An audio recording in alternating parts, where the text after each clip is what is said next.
Oh, this is all confusing. Why do I have to keep learning new things?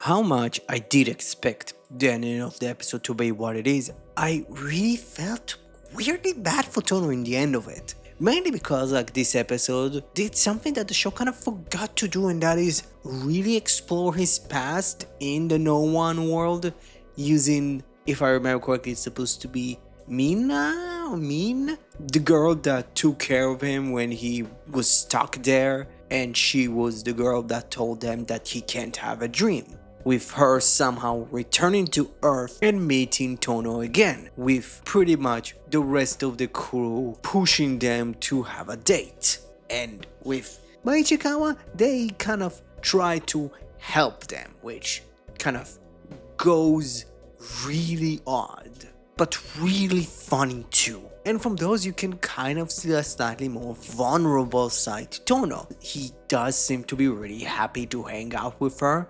How much it is kind of funny that he didn't really think that she somehow stayed in the same age since he was a literal child.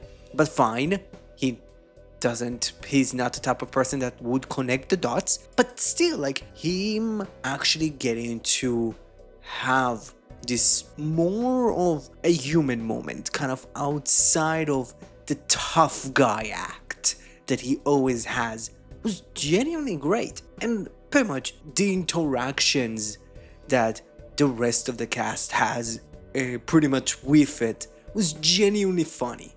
I just love that they're actually using their new kind of roles/titles of number one meddler for Ishikawa, number one manners for Ryugi, fucking number one party people for Kijino. I forgot the name of the number one title for Rikuo, but it's also a battle that they won. It's genuinely funny. They actually keep it consistent. I liked it. Really.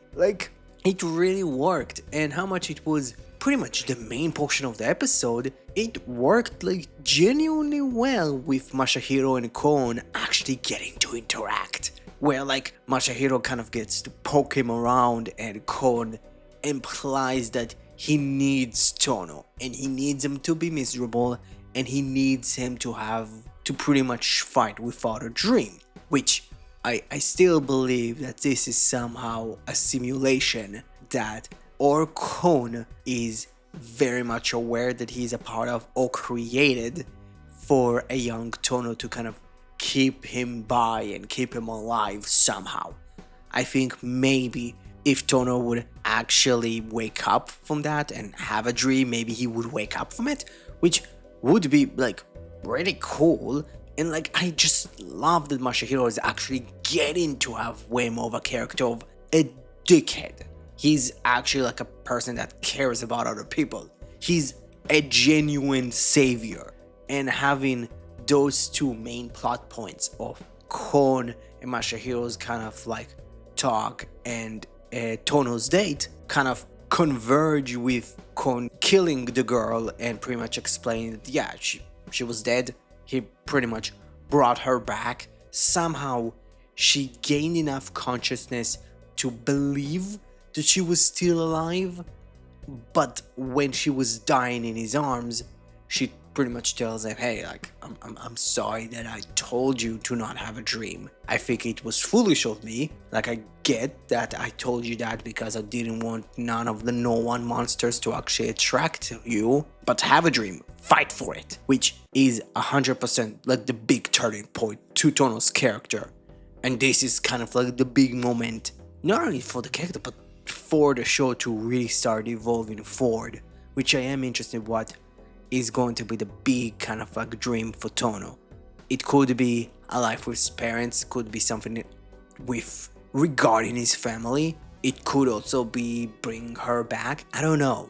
But that was cool, and having Tono get hyped up to pretty much fight Kon and having Masahiro look at him and he's a weirdo, but I kind of get why the Tegasode picked him. All of it just worked because it actually had Masahiro kind of step out of his pretty much I'm a cool guy, Six Ranger role, to kind of like an observer that knows more than what he lets on, which worked. And having this be pretty much the big moment of the Tegasword and Goodburn deciding to work together because they understand that, okay, there is something bigger, there is a bigger dickhead that we need to fight, and this being the reason for the combination was fucking great. It kind of painted both Tegasword and Goodburn's kind of rivalry as something temporary that can be resolved, and not something that would be both of them butting heads all the time, which I do like. It's a father and son dynamic that I want to see more, but like having Tono and Masahiro work together fully, both Goju wolves kind of work together, was great. Yeah, like the mech combination is kind of mediocre, to be honest, and having Masahiro in the end of the episode say Tono's name kind of like under his breath and then kind of fix and correct himself to calling Tono second gen was genuinely funny. Like, I am so interested to see how the team is going to kind of work when Masahiro is going to be fully on their side. How it's going to work. What's the deal with Korn? Again, it seems that there is something more to that reason of why he wants Tono miserable. Why he's kind of looking at him as this beacon of hope for him. But the point is, he doesn't need to have hope. He needs to be miserable. Again, it's so interesting. And if I revert back to Tono and Masahiro, those two characters together can work together to pretty much evolve each other, to make each other grow. And that was great. Like, overall, this was a genuinely fantastic episode. It gave Tono way more to do. It sets pretty much him up for fighting for something, for an actual dream, for a goal, a desire, while it continues to develop Masahiro as pretty much something bigger, but still someone that is a part of a team, while also it kind of continues the mystery of Korn's pretty much weird obsession with Tono. Like, everything about this episode just worked. This episode gets an A. So, what you thought about Gozyuger episode number 19? Comment below, let me know. Thank you very much for watching the video. If you liked it, please smash that like button. Also, if you haven't watched my Legacy of Ultraman Great / Towards the Future, please do. It was really good. I really enjoyed watching that Aussie classic, and I hope you would enjoy it too. Yeah, pretty much, if you want to help the channel, please smash that subscribe button. Help it achieve its dream of becoming a full-on subscribed button. Don't forget, you're the only one that can prevent forest fires. Thank you very much, and have a great rest of the day. Bye bye!